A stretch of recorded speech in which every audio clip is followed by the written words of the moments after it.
Hi students, next unit start कर रहे हैं dual nature of light and radiation and matter waves. देखिए ये जो हमारे पास यूनिट है, इस यूनिट में जो थ्योरी के टॉपिक्स दिए हुए हैं, पहले आप इसको रिवाइज कर लीजिएगा अपने नोट्स से, जो नोट्स प्रिपेयर कराए थे आप लोगों को, और उसके बाद फिर हम लोग इनके क्वेश्चंस पर आते हैं। तो देखिए क्वेश्चन नंबर वन लिखा है कि the given graph shows the variation of photoelectric current I versus applied voltage V for two different photosensitive materials and for two different intensities of incident radiation. Identify the pairs of the curves that corresponds to the different materials but the same intensity of incident radiation. तो आप देखो कि जो ये graph given है, इसमें आप देख रहे हैं कि ये जो हमारे पास ग्राफ गिवन है, ये ग्राफ है एनोड पोटेंशियल और फोटो इलेक्ट्रिक करंट के बीच में। आप देख रहे हैं कि यहाँ पर जो हमारे पास ये हैं कर्व 1 एंड कर्व 2, इनकी जो स्टॉपिंग पोटेंशियल है वो सेम है। जब स्टॉपिंग पोटेंशियल सेम है तो फॉर्मूला आपको याद होगा कि E के इजिकल टू होता है एच न्यू माइनस डब्लू, और जहाँ लिखा है E के इजिकल टू होता है EV नॉट। तो इसका मतलब ये हुआ कि यहाँ पर जो फ्रीक्वेंसी होगी तो कांस्टेंट रखी गई होगी, केवल आप चेंज कर रहे हैं इंटेंसिटी में। तो EV naught is equal to h nu minus W. अगर एक ही मटेरियल होगा तो उसके लिए वर्क फंक्शन सेम होगा, न्यू भी सेम है तो एच न्यू भी सेम हो, तो h nu minus W same होगा तो वी नॉट भी सेम हो। तो आप देखिए कि जो 1 एंड 2 कर्व्स हैं वो एक मटेरियल को रिप्रेजेंट कर रहे हैं, क्योंकि उनका जो कट ऑफ पोटेंशियल है, स्ट्रॉन्ग पोटेंशियल है, वो सेम है। और इसी तरह से आप देख रहे हैं जो curve number 3 and curve number 4 हैं, ये यहाँ पर भी आप देख रहे हैं कि यहाँ पर भी स्ट्रॉन्ग पोटेंशियल सेम है, इसलिए 3 और 4 एक दूसरे मटेरियल को रिप्रेजेंट कर रहे हैं। उसके बाद आप देखो कि जैसे 2 कर्व और 4 कर्व, आप देख रहे हैं कि यहाँ पर जो सैचुरेशन करंट है, सैचुरेशन फोटोइलेक्ट्रिक करंट, ये सेम है। तो इसका मतलब कि rate of emission of photo electrons ये सेम है। जो rate of emission of photo electrons होगा वो डिपेंड करता है इंटेंसिटी पर। Rate of emission of photo electrons from the photo sensitive surface is directly proportional to the intensity of incident radiation. तो आप देखिए कि यहाँ पर इंटेंसिटी ऑफ रेडिएशन सेम होगी किस कर्व के लिए, 2 और 4 के लिए, और इसी रीज़न से 1 और 3 के लिए यहाँ पर, क्योंकि photo electric current, saturation photo electric current जो है वो सेम है। तो आप देखो कि ये हमारे पास 2 और 4 में सेम इंटेंसिटी होगी, और ऐसी 1 और 3 में सेम इंटेंसिटी होगी। 1 और 3 में जो इंटेंसिटी होगी वो ज़्यादा होगी 2 और 4 वाली इंटेंसिटी के मुकाबले। तो ये आप लोग यहाँ से बताएंगे। ग्राफ बने हुए हैं आपके पास, इसलिए आप डायरेक्ट आंसर हम लिख रहे हैं। क्वेश्चन नंबर 1 में आप जो बात मैंने आपको बताई थी वो लिखेंगे। आप लिखेंगे from maximum kinetic energy of photo electrons E के is equal to h nu minus W, equation number 1, and E के is equal to EV naught, equation number 2। तो फ्रॉम 1 एंड 2 आपको मिलेगा EV naught is equal to h nu minus W, ये मिलेगा आप लोगों को। Equation number 3। तो आपको मैंने बताया कि अगर आपके पास एक ही मटेरियल है तो उसके लिए वर्क फंक्शन सेम होगा, फ्रीक्वेंसी ऑफ इंसिडेंट रेडिएशन तो सेम है ही, इसलिए एच न्यू माइनस डब्लू किसी भी एक मटेरियल के लिए सेम रहेगा, इसलिए उसके लिए जो वी नॉट होगा वो सेम रहेगा। ठीक है, तो आप लिखेंगे कि since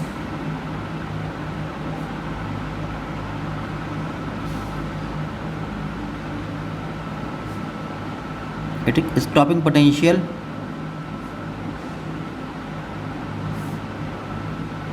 is same for curves 1, 2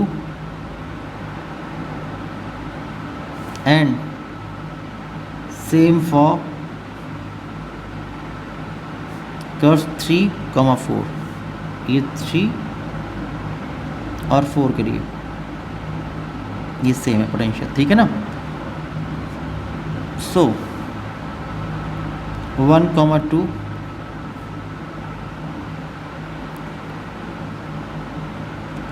represent one material and 3, 4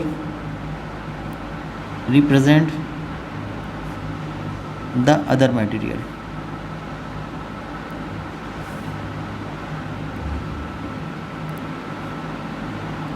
ये हो गया। उसके बाद आप जानते हैं कि फोटो इलेक्ट्रिक एमिशन के जो लॉज हैं उससे, जैसे from first law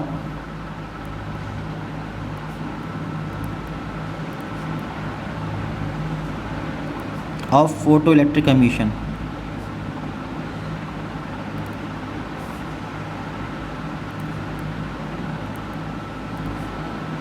we know that the rate of emission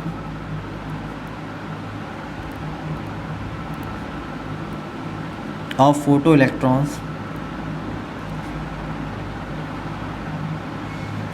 from a photosensitive surface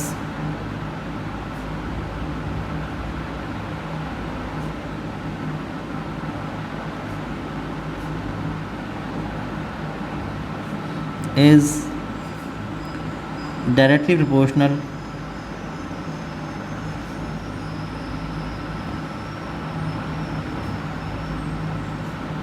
to the intensity of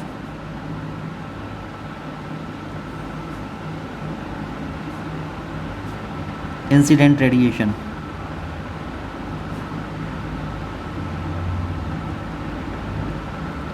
ये है लॉ। और आप जानते हैं कि जो हमारे पास सैचुरेटेड फोटोइलेक्ट्रिक करंट होती है,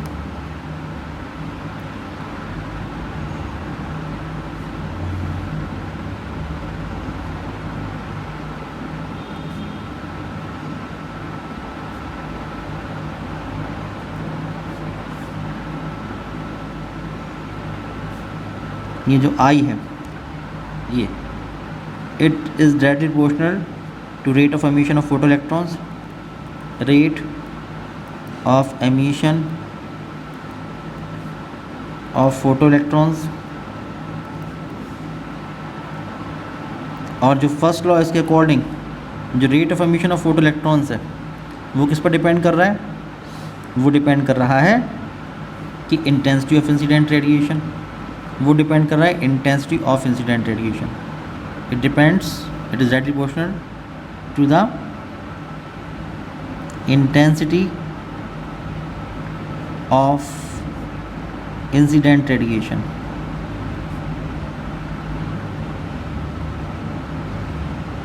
ठीक है, ये इस पर डिपेंड कर रहा है। तो इसका मतलब कि फोटोइलेक्ट्रिक करंट या saturated photoelectric current is same for 1 and 3,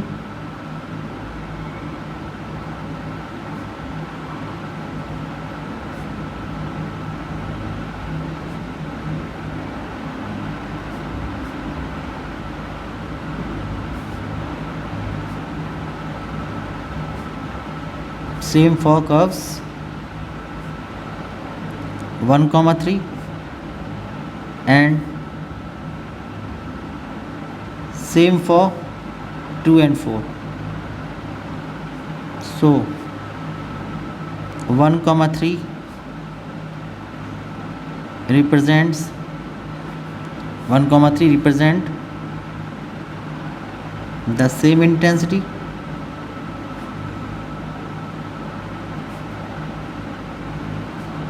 of radiation and similarly 2,4 curves represent the other same value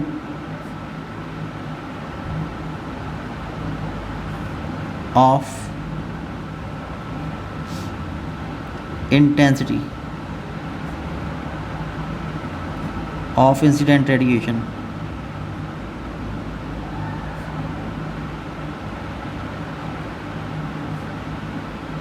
तो ये इसका आंसर हो जाएगा।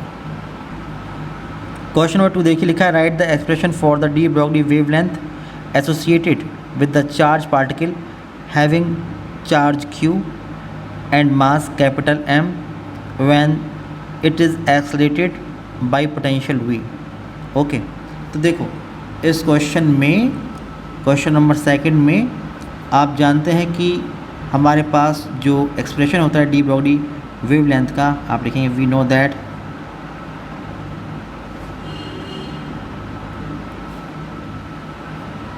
डी ब्रॉगली वेवलेंथ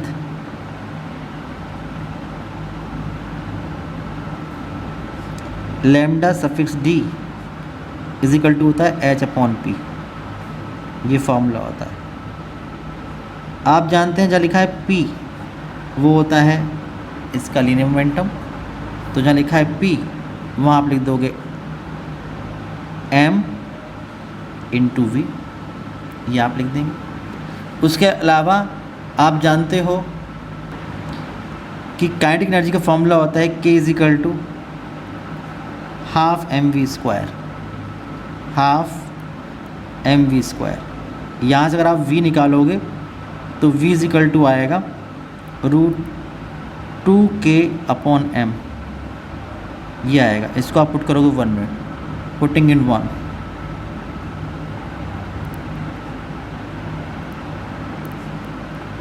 तो lambda suffix d is equal to हो जाएगा h/m, और जहाँ लिखा है v वो होगा √2k/m। ठीक है, ये हो जाएगा। तो जब आप देखोगे तो ये m² एक तरह से अंदर आएगा और ये m, तो lambda suffix d is equal to हो जाएगा h/√2mk, ये हो जाएगा एक फॉर्मूला।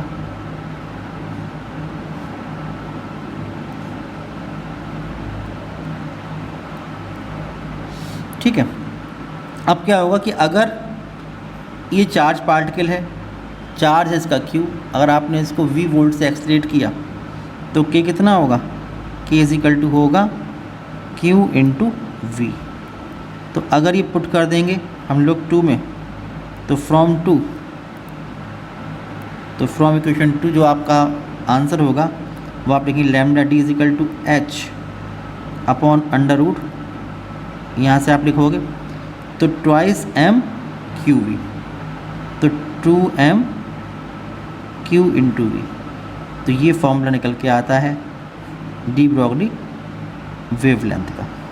ठीक है, तो जो आंसर रहेगा ये रहेगा lambda suffix d is equal to √2m qv, ये रहेगा answer. Define intensity of radiation in photon picture of light, define the term stopping potential in relation of photoelectric current effect. तो 2 बातों को define करना है, एक तो photon picture में जो इंटेंसिटी ऑफ इंसिडेंट रेडिएशन होती है वो क्या होती है, और दूसरा स्टॉपिंग पोटेंशियल, इसको डिफाइन करना है। तो आप देखो कि इंटेंसिटी का मतलब ये होता है कि अगर यूनिट एरिया से पास होने वाले जो नंबर ऑफ फोटॉन्स हैं पर यूनिट टाइम, अगर वो इंक्रीज़ होते हैं तो इंटेंसिटी बढ़ जाती है उसी रेशो में। अगर यूनिट एरिया से यूनिट टाइम में पास होने वाले नंबर ऑफ फोटॉन्स अगर डबल हो जाते हैं तो इंटेंसिटी डबल हो जाएगी, अगर वो ट्रिपल हो जाते हैं तो इंटेंसिटी ट्रिपल हो जाएगी, अगर वो हाफ़ हो जाते हैं तो इंटेंसिटी हाफ़ हो जाएगी। तो आप लिखोगे इस बात को। क्वेश्चन नंबर थर्ड में हम बात कर रहे हैं कि intensity of incident radiation in photon picture.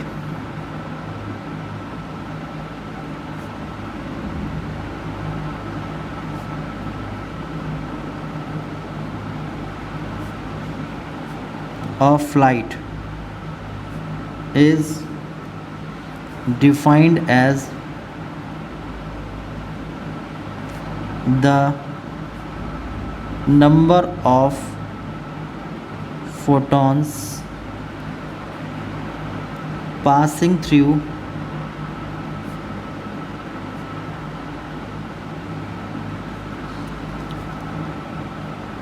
per unit area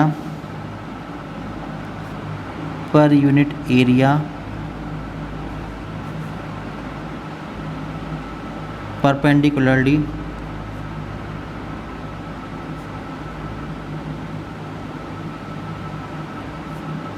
per unit time.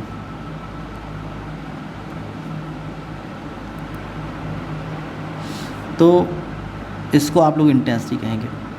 और दूसरी बात आपसे कही गई है स्टॉपिंग पोटेंशियल। तो स्टॉपिंग पोटेंशियल क्या होता है कि जो एनोड है उस पर हम इतना नेगेटिव पोटेंशियल अप्लाई कर दें कि कोई भी इलेक्ट्रॉन यहाँ ना पहुँच पाए, और जब कोई भी इलेक्ट्रॉन यहाँ नहीं पहुँच पाएगा तो जो फोटोइलेक्ट्रिक करंट है वो ज़ीरो हो जाएगी। तो आप लिखेंगे कि ये तो पहली बात हो गई। और दूसरी बात आप लिखेंगे स्ट्रॉन्ग पोटेंशियल के बारे में, आप लिखेंगे in the experimental setup, in the experimental setup of photoelectric effect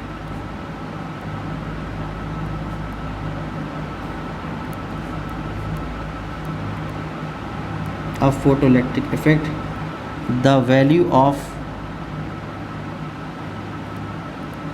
negative potential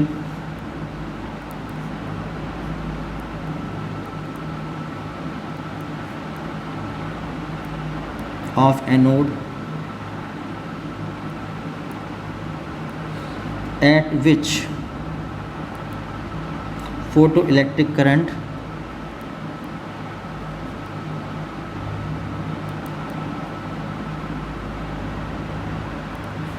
in the circuit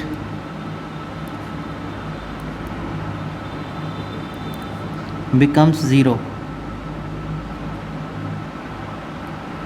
ठीक है, ज़ीरो हो जाती है। इज कॉल्ड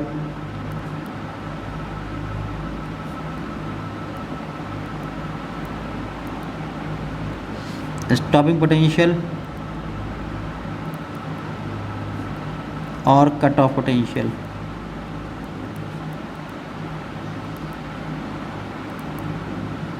V नॉट से आप इसको रिप्रेजेंट करते हैं,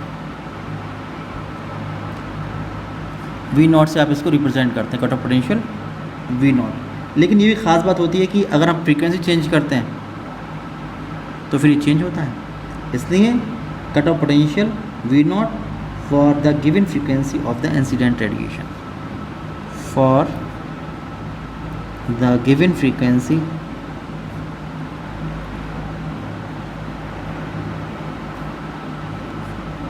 ऑफ इंसिडेंट रेडिएशन।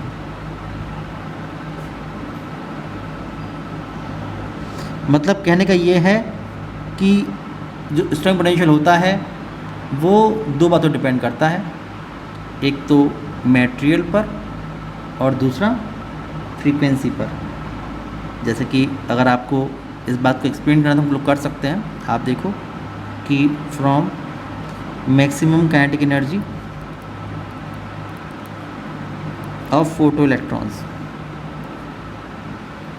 जो फोटो इलेक्ट्रॉन एमिट हो रहे हैं उनकी मैक्सिमम एनर्जी कितनी होती है, ई मैक्सिमम यानी E K is equal to h nu minus W, ये होता है।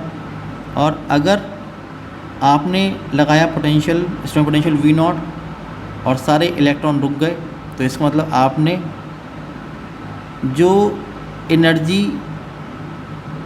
उसमें से कम की है उसकी वैल्यू हो गई ई वी नॉट, ठीक है ना, तभी तो रुक गए। इक्वेट करेंगे 1 और 2 को, इक्वेटिंग 1 and 2, तो आपको मिलेगा E V naught is equal to h nu minus W, ये मिलेगा। तो यहाँ से आप निकाल सकते हैं कि स्टॉपिंग पोटेंशियल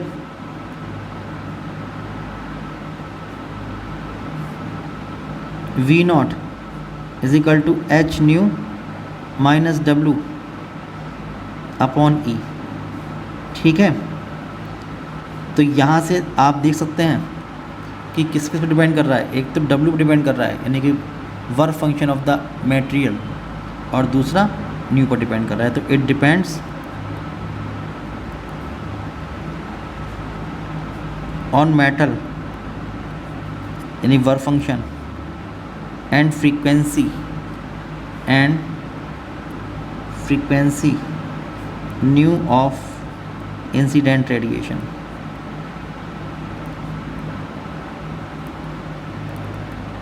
तो ये दो बातों पर डिपेंड करता है, ये बात ख़ास तौर से समझने वाली है।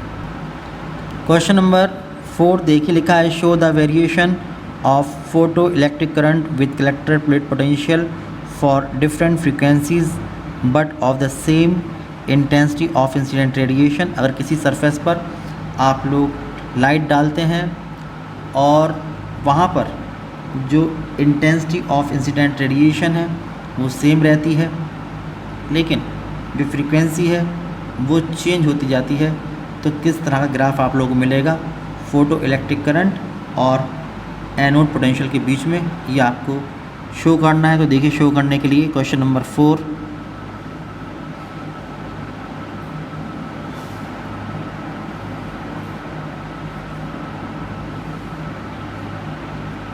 ये है एनोड पोटेंशियल V,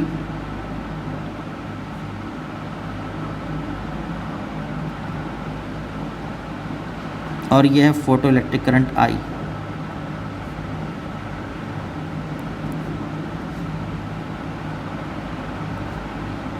ये है स्मॉल I, ये 0। आप जानते हो कि अगर हम लोग यहाँ से स्टार्ट करें कि यहाँ पर क्या चीज़ कांस्टेंट है, इंटेंसिटी कांस्टेंट है। जो इंटेंसिटी है, इंटेंसिटी ऑफ इंसिडेंट रेडिएशन, ये यहाँ पर कांस्टेंट रखी गई है। तो आप अगर स्टार्ट करेंगे तो आप देखो कि सबसे पहले यहाँ से स्टार्ट करते हैं कि हम लोगों ने लगाया एनोड पोटेंशियल, कुछ भी नहीं लगाया, 0 लगाया, तो कुछ ना कुछ आपके पास करंट फ्लो हो रही होगी, कोई इलेक्ट्रॉन पहुँच रहे होंगे। जब आप लोग बैकवर्ड डायरेक्शन प्रोड्यूस करेंगे यानी कि नेगेटिव पोटेंशियल लगाएंगे, तो आप देखोगे कि फोटो इलेक्ट्रिक करंट कम होती चली जाएगी। क्यों? क्योंकि इलेक्ट्रॉन कम पहुँचेंगे। ये हो गया इसका स्ट्रॉन्ग पोटेंशियल। फिर आप चलोगे पॉजिटिव डायरेक्शन में, चलेंगे ऐसे, और आप बढ़ा दोगे। जब पोटेंशियल और बढ़ाएंगे पॉजिटिव डायरेक्शन में, तो ज़्यादा इलेक्ट्रॉन पहुँचेंगे, और ऐसा आप लोगों को ये सैचुरेशन करंट मिल जाएगी। क्योंकि जितने भी इलेक्ट्रॉन निकल रहे हैं पर सेकेंड सरफेस से, वो सारे के सारे पहुंच रहे होंगे दूसरी प्लेट पर, तो करंट उस वक्त मैक्सिमम होगी। मान लीजिए हम बात करते हैं इंटेंसिटी थी I और फ्रीक्वेंसी थी सपोज ν1, और यहाँ पर जो स्टॉपिंग पोटेंशियल था वो था सपोज -V01। अब यहाँ पर हम लोग अचानक से फ्रीक्वेंसी को बढ़ा देते हैं। जब फ्रीक्वेंसी को आप बढ़ा दोगे तो आप देखो कि जो फार्मूला है हमारे पास, अभी मैंने देखा था, बताया था आप लोगों को, ऊपर ही नज़र आ रहा है कि stopping potential V0 equal to h nu minus W upon e, ये आप देख रहे हैं। तो जब यहाँ से न्यू बढ़ जाएगा तो ये V0 भी बढ़ जाएगा। इसका मतलब यहाँ पर करंट 0 नहीं होगी, बल्कि आप लोगों को और पीछे आप लेके आएंगे, तो यहाँ पर फिर आपकी करंट 0 होगी। अगर आप फॉरवर्ड डायरेक्शन फिर वोल्टेज बढ़ाते हैं तो ये वाला जो कर्व है ये जाके इसी में मिल जाएगा। अब ये जो फ्रीक्वेंसी थी इससे ज़्यादा थी, सपोज ये फ्रीक्वेंसी ν2 थी, और यहाँ पर जो स्ट्रिंग पोटेंशियल होगा ये होगा -V02। फिर यहाँ पर हम लोग फिर से फ्रीक्वेंसी और बढ़ा देते हैं। जब फ्रीक्वेंसी आप और बढ़ा देंगे, ये बढ़ा देंगे, तो बढ़ जाएगा स्ट्रिंग पोटेंशियल, तो आपको जो कर्व मिलेगा वो मिलेगा इस तरह से। तो आप देख रहे हैं कि डिफरेंट फ्रीक्वेंसीज़ के लिए ये तीसरी फ्रीक्वेंसी ν3 है, और यहाँ पर ये मिलेगा -V03। तो आप यहाँ से देख पा रहे हैं कि सबसे ज़्यादा फ्रीक्वेंसी कौन सी थी, ν3 की वैल्यू सबसे ज़्यादा थी, फिर ν2 की थी और सबसे कम ν1 थी। तो यहाँ से आपने देखा कि जो स्ट्रिंग पोटेंशियल है V03 ये सबसे ज़्यादा था, V03 ये सबसे ज़्यादा, फिर V02 और सबसे कम V01, ये आप देख पा रहे हैं। तो इस तरह से हम लोग ये ग्राफ को यहाँ पर प्लॉट कर सकते हैं और सबके लिए, क्योंकि आप देख रहे हैं आपने इंटेंसिटी तो चेंज की नहीं है। जब इंटेंसिटी चेंज नहीं की है आप लोगों ने, तो इस वजह से क्या होगा कि जो रेट ऑफ एमिशन होगा वो सेम रहेगा। जब आप ज़्यादा पोटेंशियल कर देंगे तो रेट ऑफ एमिशन जो होगा वो सेम रहेगा। हालांकि जो फोटोन निकलेंगे वो डिफरेंट एनर्जी के होंगे, लेकिन जब रेट ऑफ एमिशन सेम रहेगा तो जो फोटोइलेक्ट्रिक करंट है, सैचुरेटेड फोटोइलेक्ट्रिक करंट, वो सेम रहेगी तीनों फ्रीक्वेंसीज़ के लिए। ठीक है ना। तो यहाँ से अगर आप देख रहे हैं तो आपको याद होगा कि यहाँ से एक लॉ तो ये बन रहा है कि rate of emission of photoelectrons does not depend on the frequency, and maximum kinetic energy of the photoelectrons increases with rise in frequency of incident radiation। तो ये दो लॉज यहाँ से निकल के आते थे, इस ग्राफ से आपको याद होगा। क्वेश्चन नंबर 5 देखिए, लिखा है show the variation of photoelectric current with collector plate potential for different intensities but the same frequency of incident radiation. तो ये भी हम लोग ग्राफ प्लॉट कर सकते हैं क्वेश्चन नंबर 5 में।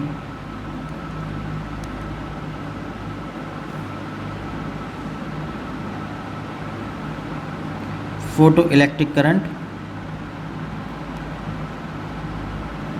और एनोड पोटेंशियल के बीच हम ग्राफ प्लॉट कर सकते हैं।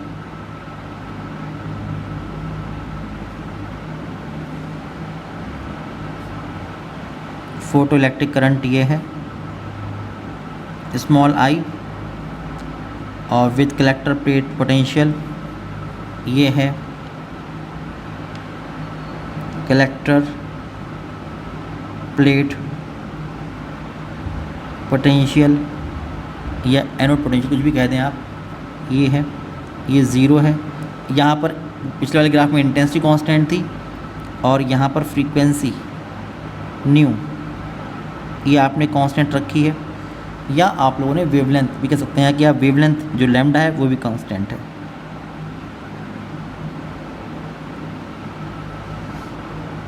ये भी कांस्टेंट, कुछ भी कह सकते हैं आप दोनों बातों में से। अब एक नॉर्मल जो ग्राफ आता है वो तो ऐसा आता ही है, ये आप जानते हैं कि जो नॉर्मल कर्व हमारे पास आता है वो आता है ऐसा, ये है। क्या हुआ कि यहाँ पर अगर आपने देखा कि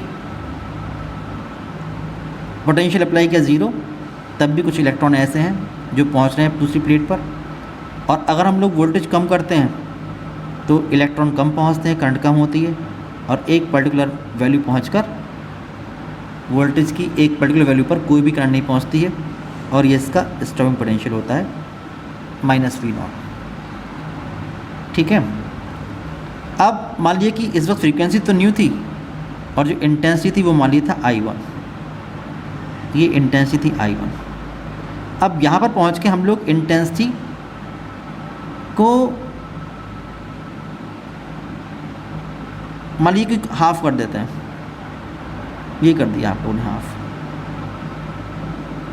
जब यहाँ पर इंटेंसिटी I1 थी, I1 को आप I मान लीजिए, अब आपने इंटेंसिटी को हाफ कर दिया। जब हाफ कर देंगे तो रेट ऑफ एमिशन हाफ हो जाएगा, इसलिए जो मैक्सिमम करंट थी वो भी हाफ हो जाएगी। और लेकिन ग्राफ जो आप देखेंगे तो जाके यहीं मिलेगा, स्टॉपिंग पोटेंशियल सेम रहेगा। अगर यहाँ पर आप देख रहे हैं कि जो ये I2 है ये हो गया I/2, तो जो फोटोइलेक्ट्रिक करंट है अगर यहाँ पर ये I थी तो यहाँ पर ये जो करंट होगी ये I/2 हो जाएगी, लेकिन जो स्टॉपिंग पोटेंशियल रहेगा वो उतना ही रहेगा, बिकॉज जो maximum kinetic energy photo electrons है वो उतना ही है, EV0 के बराबर। EV0 is equal to h nu minus W. तो ना तो एच चेंज हुआ, ना न्यू चेंज हुआ, ना डब्ल्यू चेंज हुआ, इसलिए ई के वही है। जब ई के वही है तो इसलिए EV0 भी वही रहेगा, इसलिए V0 भी उतना ही रहेगा। अगर हम लोग यहाँ पर जो इंटेंसिटी है ये मान लीजिए I/2 है, यहाँ पर हमने I कर दिया, यहाँ मान लीजिए मैंने इसका ट्रिपल कर दिया, यहाँ पर मैंने कर दिया I3 इज इक्वल टू इसका ट्रिपल, तो सपोज़ 3I/2 कर दिया, तो यहाँ पर जो ग्राफ आएगा वो भी ऐसे ही आएगा। सैचुरेटेड करंट सेम रहेगी, बिकॉज जो rate of emission of photo electrons है वो सेम रहेगा, और यहाँ पर जो करंट होगी ये हो जाएगी 3I/2। आप ये कह सकते हैं यहाँ से कि जो इंटेंसिटी है सबसे ज़्यादा I3, फिर I1, फिर I2। आप यहाँ से देख रहे हैं कि सबसे ज़्यादा इंटेंसिटी ये I3 है, फिर I1 है, फिर I2 है, और जैसे जैसे इंटेंसिटी बढ़ती जा रही है उसी रेशो में जो फोटो इलेक्ट्रिक करंट है वो बढ़ती जा रही है, rate of emission of photo electrons ये बढ़ता जा रहा है। तो इस तरह ग्राफ आप लोग यहाँ से प्लॉट कर सकते हैं। ठीक है, समझ में आ गई की बात है आप लोगों की। नेक्स्ट क्वेश्चन देखें। क्वेश्चन नंबर देखिए 6 लिखा है, for a given photo sensitive material and with a source of constant frequency of incident radiation. यानी कि आपके पास एक ही मेटल है और आपने एक ऐसा सोर्स लिया हुआ है जिसकी फ्रीक्वेंसी, जिससे जो लाइट निकल रही है, जो रेडिएशन निकल रहे हैं, उसकी फ्रीक्वेंसी भी कांस्टेंट है, न्यू भी कांस्टेंट और डब्ल्यू भी कांस्टेंट है, क्योंकि आपने एक ही मेटल लिया है, डब्ल्यू कांस्टेंट हो गया, आपने एक कांस्टेंट फ्रीक्वेंसी का लाइट सोर्स लिया है इसलिए न्यू कांस्टेंट हो गया, तो ये लिया हुआ है। ठीक है, तो ये लिखा है कि for a given photo sensitive material and with a source of constant frequency of incident radiation, how does the photo current very with the intensity of incident light. तो ये ग्राफ जो बनाया था वही है कि आप देख रहे हैं यहाँ पर कि ये फ्रीक्वेंसी कांस्टेंट है, और अगर हम लोग जो इंटेंसिटी है उसको इंक्रीज़ कर रहे हैं तो फोटो इलेक्ट्रिक करंट किस तरह से चेंज हो रही। तो मैंने बताया था कि फ़ोटो इलेक्ट्रिक करंट जो होगी वो उसी रेशो में इंक्रीज़ होगी जिस रेशो में जो इंटेंसिटी ऑफ इंसिडेंट रेडिएशन है वो बढ़ेगी। या तो आप इस ग्राफ से समझ लीजिए, या आपके पास एक बात मैंने और भी बताई थी आप लोगों को। देखो, आप लोगों को मैंने बताया था थोड़ी देर पहले कि from first law of photoelectric emission we know that the rate of emission of photoelectrons from a photosensitive surface is directly proportional to the intensity of incident radiation।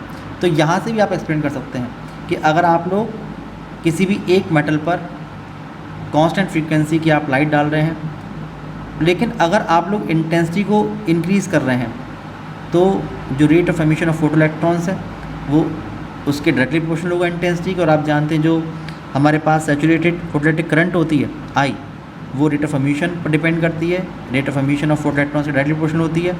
इसलिए जो इलेक्ट्रिक करंट I होगी वो intensity of incident radiation के directly proportional होगी। तो explanation या तो graph से दीजिए, यहाँ से दीजिए, लेकिन दोनों से आप ये समझ पा रहे हैं कि इस केस में जो फोटो इलेक्ट्रिक करंट है वो इंक्रीज़ होगी अगर हम लोग इंटेंसिटी को इंक्रीज़ करते हैं, और सेम रेशो में इंक्रीज़ होगी।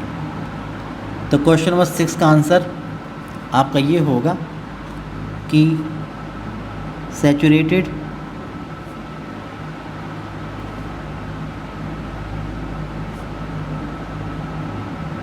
Photo electric current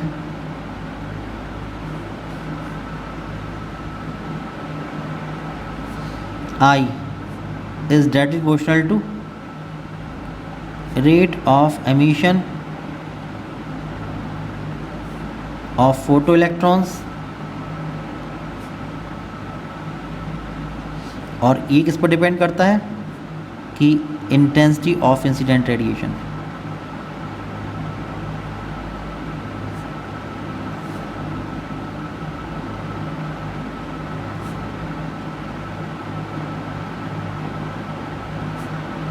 capital I, तो जो I है that is directly proportional to intensity of incident radiation. तो जिस रेशो में आपकी इंटेंसिटी चेंज होगी उसी रेशो में जो फोटो इलेक्ट्रिक करंट है वो भी चेंज हो जाएगी। क्वेश्चन नंबर 7 लिखा है, the string potential in an experiment on photoelectric effect is 1.5 volt. What is the maximum kinetic energy of photoelectrons emitted? तो आप जानते हैं क्वेश्चन नंबर 7 में आप लिखेंगे कि स्टॉपिंग पोटेंशियल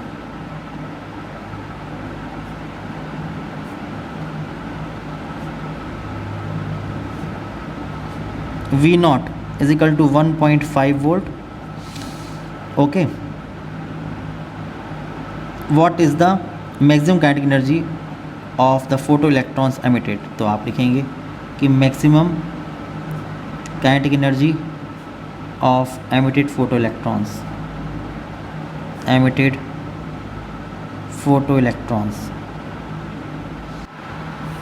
फॉर्मूला होता है E K is equal to E V naught, ये फार्मूला होता है। तो आप देखिए वैल्यूज पुट करेंगे, ई के इज इक्वल टू, अगर निकालें इलेक्ट्रॉन वोल्ट में तो इलेक्ट्रॉन चार्ज ई और ये 1.5 वोल्ट, तो 1.5 इलेक्ट्रॉन वोल्ट, ये आपका आंसर आ गया। अगर आपको निकालना है जूल में तो एक तरीका होता है कि E K is equal to ई की वैल्यू होती है 1.6 10⁻⁻19 joule, 1.6 × 19 coulomb multiplied by 1.5 multiply किया तो आपको मिला 2.4 × 10⁻⁻19 जूल। तो ये आपका आंसर आ जाएगा। क्वेश्चन नंबर 8 देखिए, लिखा है the maximum kinetic energy of a photoelectron is 3 electron volt, what is its stopping potential. तो देखिए क्वेश्चन नंबर 8 में लिखा है कि maximum kinetic energy of emitted photo electrons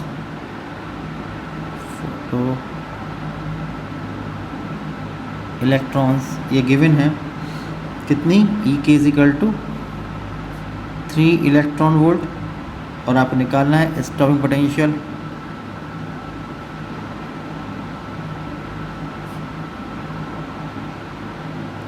stopping potential V naught is equal to what, तो आप निकाल सकते हैं, फॉर्मूला आपके पास है from E K is equal to E V naught. यहाँ से आप सॉल्व करेंगे तो आपको मिलेगा कि stopping potential V naught is equal to E K upon e, ये है 3 electron volt divide by e से कैंसिल, तो 3 वोल्ट, ये आपका स्टॉपिंग पोटेंशियल आ जाएगा। क्वेश्चन नंबर 9 देखिए, लिखा है the stopping potential in an experiment on photoelectric effect is 2 volt. तो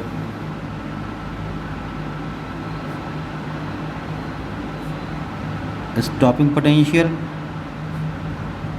we naught is equal to 2 volt, ये गिवन है। What is the maximum kinetic energy of the photo electrons emitted. तो maximum kinetic energy of photo electrons E K, ये आपको निकालना है। तो formula आपके पास होता है कि E K is equal to E V naught, E K is equal to E V naught, ये फार्मूला होता है। ई और ये दे रखा है 2 वोल्ट, तो 2 इलेक्ट्रॉन वोल्ट, या तो इससे कर लीजिए, otherwise E K is equal to, ई की वैल्यू 1.6 10⁻⁻19 कूलाम मल्टीप्लाइड बाई 2, तो 3.2 × 10⁻⁻19 जूल। इस तरह से आप इसका आंसर निकाल सकते हैं। क्वेश्चन नंबर 10 देखिए, क्वेश्चन नंबर 10 लिखा है the figure shows a plot of 3 curves A B C showing the variation of photoelectric current versus collector plate potential for 3 different intensities I1, I2 and I3 having frequencies nu1, nu2 and nu3 respectively incident on a photosensitive surface. Point out the 2 curves for which the incident radiations have the same frequency but different intensities. तो देखिए इस question करने के लिए आप देख रहे हैं कि ये 3 कर्व्स हैं और इन 3 कर्व में अगर आप लोग देखो, आप पोटेंशियल कम करते जाते हैं तो वो नेगेटिव पोटेंशियल जिस पर फोटोइलेक्ट्रिक करंट जीरो हो जाती है उसको हम लोग कट ऑफ पोटेंशियल कहते हैं, स्टॉपिंग पोटेंशियल कहते हैं। तो कर्व ए और बी के लिए एक ही स्टॉपिंग पोटेंशियल है, सपोज़ ये है -V0, और जो कर्व सी है यहाँ पर पोटेंशियल कितना है, स्टॉपिंग पोटेंशियल ये है -V0 डैश सपोज़। तो यहाँ पर ये कह रहे हैं कि डिफरेंट फ्रीक्वेंसीज़ भी हैं, फ्रीक्वेंसीज़ भी अलग अलग हैं। सपोज़ यहाँ पर फ्रीक्वेंसी न्यू 1 है, इसके लिए फ्रीक्वेंसी न्यू 2 है, इसके लिए जो फ्रीक्वेंसी है वो न्यू 3 है। तो आपसे पूछ रहे हैं कि भाई ऐसा बताना है कि ऐसे कौन से 2 कर्व हैं जिसके लिए फ्रीक्वेंसी सेम है लेकिन जो इंटेंसिटी हैं वो अलग अलग हैं। तो आप जानते हो कि फार्मूला होता है E k h nu - W, और E k होता है EV0, ठीक है। तो अगर हमने मेथड को चेंज नहीं किया है तो जो वर्क फंक्शन है वो कांस्टेंट है, ठीक है, वर्क फंक्शन कांस्टेंट रहेगा। और अगर फ्रीक्वेंसी सेम है तो h nu - W सेम होगा, तो E के सेम होगा। जब E के सेम हो तो EV0 सेम हो, तो जिसके लिए स्टॉपिंग पोटेंशियल सेम है उसके लिए फ्रीक्वेंसी सेम होगी। तो इसका मतलब ν2 और ν3 ये दोनों जो होंगी आपस में इक्वल होंगी, और जो ν1 होगी वो उससे भी ज़्यादा होगी क्योंकि स्टॉपिंग पोटेंशियल उसके लिए ज़्यादा है, ज़्यादा नेगेटिव है। ओके, इसका मतलब जो क्वेश्चन में आंसर देना है कि भाई इन दोनों के लिए फ्रीक्वेंसी जो ν2 और ν3 हैं ये सेम होंगी। क्या इसके लिए इंटेंसिटी अलग अलग है? तो यस, इंटेंसिटी अलग है। आप जानते हैं कि जो सैचुरेशन करंट होती है ये सैचुरेशन करंट जो होती है वो डिपेंड करती है rate of emission of photo electrons, और rate of emission of photo electrons जो होते हैं वो डिपेंड करते हैं इंटेंसिटी पर। तो आप देखिए कि यहाँ पर जो फोटोइलेक्ट्रिक करंट है वो ज़्यादा है, यहाँ पर इसके मुकाबले कम है, तो ये इंटेंसिटी ज़्यादा होगी, ये इंटेंसिटी कम होगी, ठीक है। लेकिन यहाँ पर जब लौट के आ रहे हैं तो दोनों के जो स्टॉपिंग पोटेंशियल हैं वो सेम है। तो आप यहाँ से इस बात को एक्सप्लेन कर देंगे, आप लिखेंगे कि maximum kinetic energy of photo electrons, उसका फॉर्मूला आप जानते हैं कि वो होता है E k h nu - W, equation number 1, और एक फार्मूला होता है E k EV0, equation number 2। अगर इन दोनों को इक्वेट कर देंगे तो आपको मिल जाएगा कि EV0 h nu - W, ये हो जाएगा। तो यहाँ से जो स्टॉपिंग पोटेंशियल है ये हो जाएगा V0 h nu - W upon E, ये आपका आ जाएगा स्टॉपिंग पोटेंशियल, ठीक है। अगर मेटल सेम है तो W सेम होगा, फ्रीक्वेंसी ऑफ इंसिडेंट रेडिएशन भी अगर सेम है तो न्यू सेम हो तो एच न्यू भी सेम हो, तो ये सेम होगा, और E तो कांस्टेंट होता ही है, तो उसके लिए जो स्टॉपिंग पोटेंशियल वो सेम होगा। इसका मतलब कि यहाँ पर जो ν2 और ν3 हैं वो दोनों आपस में इक्वल हैं, ये इसका मतलब है कहने का। तो इस बात को आप लिख देंगे, आप लिखेंगे कि फॉर ए मेटल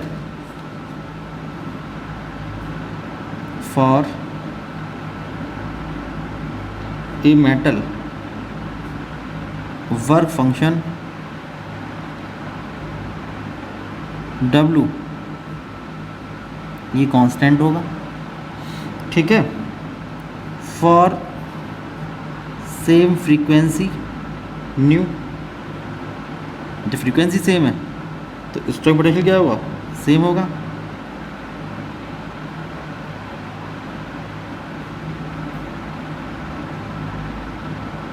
जो V0 होगा ये भी कांस्टेंट हो जाएगा। तो इसका मतलब ये हुआ कि ये दोनों फ्रीक्वेंसी जो होंगी ν2 ν3 ये इक्वल होंगी। तो इसका मतलब कि फ्रीक्वेंसी सेम किसके लिए है, तो आप लिखेंगे कि frequency nu is same for curves, कौन कौन सा है, ए और B, curves A and B. तो ये इसका आंसर, इस पार्ट का आंसर ये हो जाएगा। इसके नेक्स्ट पार्ट में आप बताओ कि भाई यहाँ पर जो सैचुरेशन करंट है ए और बी के लिए वो अलग अलग है, इसलिए जो इंटेंसिटी होंगी वो अलग अलग होंगी। आप लिखेंगे because saturation currents, saturation photoelectric currents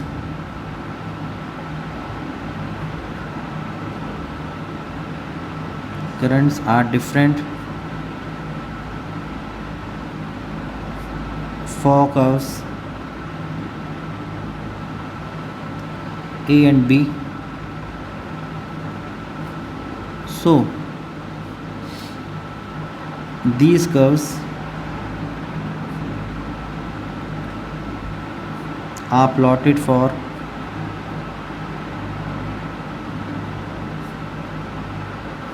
different intensities।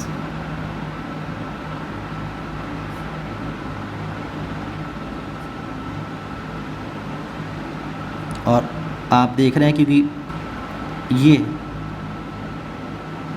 I2 intensity जो करंट है I2 वो ज़्यादा है, और I3 पर जो करंट है I3 ये कम है, इसलिए I2 ज़्यादा है। I3 से इस बात को बताएंगे कि I2 is greater than I3। It implies that कि जो इंटेंसिटी I2 है ये ज़्यादा होगी I3 से, तो ये इसका आंसर रहेगा। क्वेश्चन नंबर 11 देखिए, लिखा है कि ultraviolet radiations of different frequencies nu1 and nu2 are incident on two photosensitive materials having their work function W1 and W2, where W1 is greater than W2 respectively. The kinetic energy of the emitted photoelectrons is same in both the cases. Which one of the two radiations will be of higher frequency? तो आप जानते हैं कि maximum kinetic energy photoelectrons होती है उसका formula होता है maximum kinetic energy of photo electrons, ये होती है E K is equal to h nu minus W. ये फार्मूला आपके पास होता है।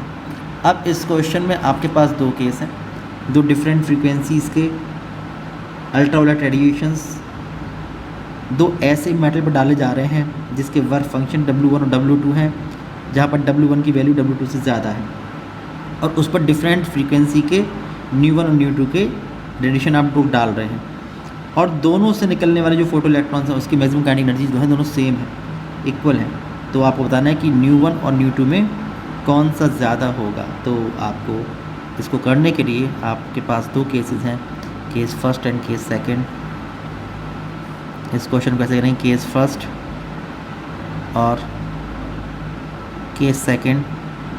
आपके पास जो दो मेटल लिए हुए हैं उसमें आप देखिए कि वर्क फंक्शन अलग अलग हैं। वर्क फंक्शन इसका W1 है, इसका W2 है, और आप देख रहे हैं गिवन है कि W1 is greater than W2, ये गिवन है पहली बात। दूसरी बात, frequency of incident radiation, frequency of radiation, यहाँ मानिए कि ये nu1 है और यहाँ पर ये nu2 है, लेकिन maximum kinetic energy of photo electrons, maximum kinetic energy of photo electrons, इसको आप देखें तो आप देखेंगे कि इस वाली इक्वेशन से फ्रॉम ए अगर आप निकालोगे तो आएगा E(k)(1) यहाँ से is equal to h nu1 minus W1, ये होगा इक्वेशन नंबर 1। इस केस में निकालेंगे कि maximum kinetic energy of photo electrons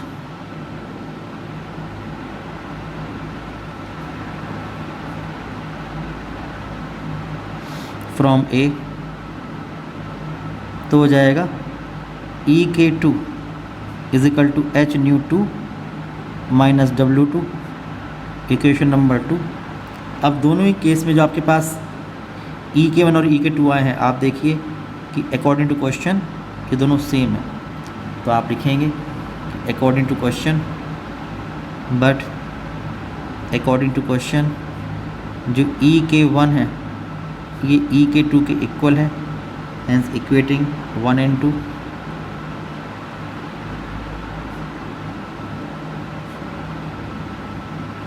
जब इक्वेट करेंगे तो h(nu1) माइनस W1 ये इक्वल होगा h(nu2) माइनस W2 के, बट W1 की वैल्यू ज़्यादा है W2 से, ज़्यादा होते हुए भी ये इसके इक्वल, तो इसलिए h(nu1) ज़्यादा हुआ h(nu2) से। It implies that h(nu1) is greater than h(nu2)। h से h कैंसिल हो जाएगा तो nu1 is greater than nu2। ये रिलेशन निकल के आता है। ठीक है, बात समझ गए होंगे। देखिए जैसे कि 5 माइनस 3 इजिकल टू 4 माइनस 1, ये ज़्यादा है ये कम है, लेकिन अगर जैसे 5 माइनस 3 किया और 4 माइनस 1 किया तो आप देखिए ये 5 और ये 4 तो ये ज़्यादा है इससे। तो इस तरह से लॉजिकली आप सोच लेंगे तो पता लग जाएगा कि जो फ्रीक्वेंसी nu1 है वो nu2 से ज़्यादा होगी इस केस में। क्वेश्चन नंबर 12 लिखा है, how will the photo electric current change on decreasing the wavelength of incident radiation for a given photo sensitive material. अगर हमारे पास कोई एक फोटो सेंसिटिव मटेरियल है तो इसका मतलब नेचुरली उसका जो वर्क फंक्शन है वो कांस्टेंट है, और अगर आप लोग उस पर जो इंसिडेंट रेडिएशन है अगर उसकी वेवलेंथ कम कर रहे हैं तो जो E(k) होगा वो चेंज होगा। E(k) होता है h(nu माइनस W) या SC/λ माइनस W। तो अगर हम लोग वेवलेंथ कम करेंगे तो इस वाले फॉर्मूले से आप समझ सकते हैं कि E(k) बढ़ जाएगा, यानी कि जो maximum kinetic energy photo electrons है वो बढ़ जाएगी। लेकिन यहाँ पर ये नहीं पूछ रहे हैं, आपसे पूछ रहे हैं कि how will the photo electric current changes. Photo electric current कैसे चेंज होगी, how will the photo electric current change. तो फोटो इलेक्ट्रिक करंट कैसे चेंज होगी ये क्वेश्चन है आप लोगों का। तो आप जानते हैं कि फोटो इलेक्ट्रिक करंट जो होती है वो डिपेंड ही नहीं करती है लैम्डा पर, यानी वेवलेंथ पर या फ्रीक्वेंसी न्यू पर डिपेंड ही नहीं करती है। यहाँ पर एक्चुअली हम बात जो करते हैं वो करते हैं सैचुरेटेड फोटो इलेक्ट्रिक करंट की बात करते हैं। तो वो जो डिपेंड करती है वो केवल डिपेंड करती है rate of emission of photo electrons पर। आप जानते हैं कि first law of photoelectric emission यही है कि जो rate of emission of photo electrons हैं जो कि रिस्पॉन्सिबल होते हैं किसके लिए, सैचुरेटेड फोटो इलेक्ट्रिक करंट के लिए रिस्पॉन्सिबल होते हैं, वो केवल डिपेंड करते हैं इंटेंसिटी ऑफ इंसिडेंट रेडिएशन पर। इसलिए लैम्डा और न्यू पर डिपेंड नहीं करेंगे। इसलिए अगर आप लोग लैम्डा को कम करते हैं यानी फ्रीक्वेंसी को बढ़ाते हैं तब भी कोई भी चेंज नहीं होगा फोटो इलेक्ट्रिक करंट में। तो आप इस बात को इस तरह से लिखेंगे। क्वेश्चन नंबर 12 में, क्वेश्चन नंबर 12 इस तरह से लिखेंगे कि from first law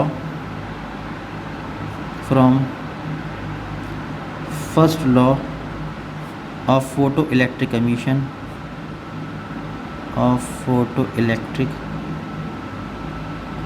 emission we know that rate of emission of photoelectrons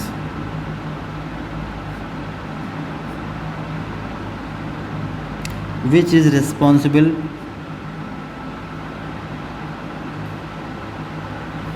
for saturated photoelectric current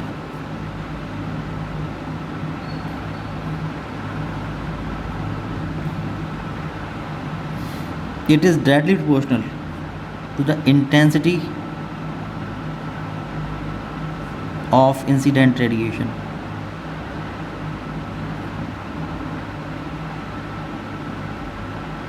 ये हमारे पास करंट को रिप्रेजेंट करता है, फोटो इलेक्ट्रिक करंट को, और आप देख रहे हैं डिपेंड किस पर कर रहा है, इंटेंसिटी के डायरेक्टली प्रोपोर्शनल है। ये बात यहाँ से निकल के आती है। तो ये डिपेंड नहीं कर रहा है लैम्डा और न्यू पर, and it does not depend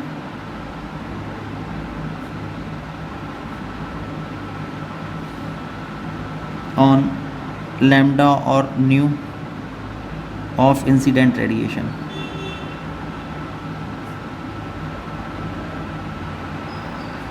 उस पर डिपेंड ही नहीं करता है. So if lambda decreases, no change in photoelectric current. तो फोटो इलेक्ट्रिक करंट में कोई भी चेंज नहीं होगा अगर आप लोग लैम्डा को कम कर देते हैं तो भी. क्वेश्चन नंबर देखिए, क्वेश्चन नंबर 13 लिखा हुआ है कि two monochromatic radiations blue and violet of the same intensity are incident on a photo sensitive surface and cause photoelectric emission. ठीक है, दोनों ब्लू और वॉयलेट जब दोनों डालते हैं किसी भी सरफेस पर तो वहाँ से फोटो इलेक्ट्रिक एमिशन होता है, फोटो इलेक्ट्रॉन्स निकलना शुरू हो जाया करते हैं. Would the number of electrons emitted per second and the maximum kinetic energy of the electrons be equal in the two cases. तो यहाँ पर कह रहे हैं सेम इंटेंसिटी की लाइट थी. तो पहली बात ये पूछ रहे हैं कि क्या भाई जो इलेक्ट्रॉन्स फोटो इलेक्ट्रॉन्स निकल रहे हैं पर सेकेंड उसके सरफेस से यानी कि रेट ऑफ एमिशन, क्या वो दोनों केस में सेम होगा, पहली बात. और दूसरी बात ये पूछ रहे हैं कि वहाँ पर जो भी इलेक्ट्रॉन निकल रहे हैं क्या उसकी मैक्सिमम काइनेटिक एनर्जी वो भी सेम होगी, ये पूछना चाहते हैं. तो इसको करने के लिए आप देखिए कि यहाँ पर पहली बात तो दिए गया है कि radiation of same intensity, radiations of same intensity I, दोनों की इंटेंसिटी सेम है. दो कलर हैं, एक है ब्लू और एक है वायलेट. कन्फ्यूज़न की बात नहीं है. आप जानते हैं विबग्योर का जो स्पेक्ट्रम होता है उसमें रेड की वेवलेंथ सबसे ज़्यादा होती है. तो विबग्योर में जैसे वेवलेंथ सबसे ज़्यादा रेड की होती है पूरे स्पेक्ट्रम में, वैसे ही यहाँ पर ब्लू की ज़्यादा होगी वायलेट से. तो लैम्डा बी ये ज़्यादा होगा लैम्डा वायलेट के मुकाबले, इसलिए फ्रीक्वेंसी इसकी कम होगी. तो new frequency of blue colour ये कम हो जाएगी फ्रीक्वेंसी ऑफ वायलेट कलर से. ये बात यहाँ से आपको समझ में आती होगी. ठीक है, जब ये बात समझ में आप लोग को आ गई तो अब क्योंकि इंटेंसिटी सेम है तो आप जानते हैं फर्स्ट लॉ से जहाँ अगर इंटेंसिटी सेम होगी तो रेट ऑफ एमिशन दोनों सरफेस से इक्वल होगा, और जब सेम होगा तो फिर वहाँ पर सेम इंटेंसिटी की वजह से जो रेट ऑफ एमिशन होगा सेम होगा. मतलब ये होगा कि पर सेकंड जो फोटो इलेक्ट्रॉन्स एमिट हो रहे हैं उनका नंबर भी सेम होगा. तो फर्स्ट पार्ट में आप लिखेंगे, फर्स्ट पार्ट में कि from first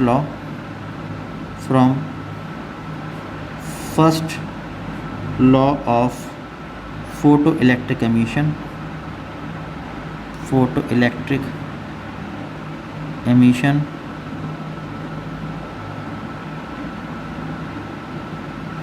rate of emission of photoelectrons, rate of emission of photoelectrons is directly proportional to the intensity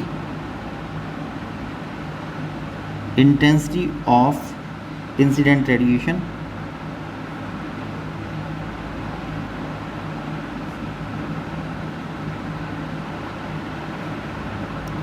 और ये सेम है. So due to same intensity number of photo electrons emitted per second will also be same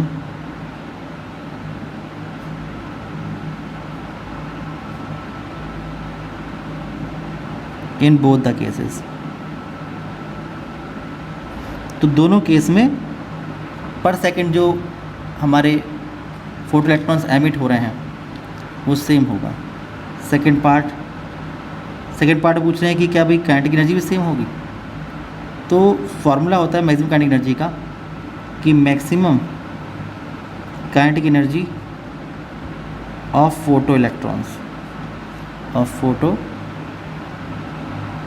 electrons formula होता है E K is equal to h nu minus W, ये होता है formula, ठीक है, एच न्यू माइनस डब्ल्यू ये formula होता है।